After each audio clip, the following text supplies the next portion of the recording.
শুভ সকাল বন্ধুরা, সবাই আপনারা কেমন আছেন? আমি খুব ভালো আছি। আজকে বৃহস্পতিবার, সকাল 10:15 এখন।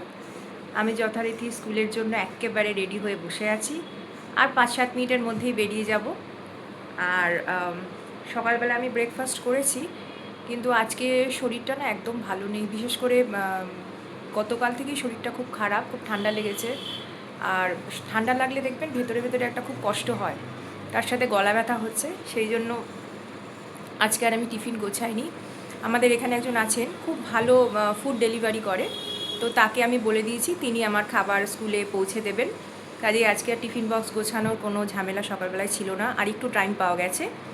তবে একটু ফল নিয়েছি, সেটা রোজই নিই, কম বেশি। যাই হোক, ভাবলাম যে একটু সময় পাওয়া গেছে, আপনাদের সাথে একটুখানি কথা বলে নিই।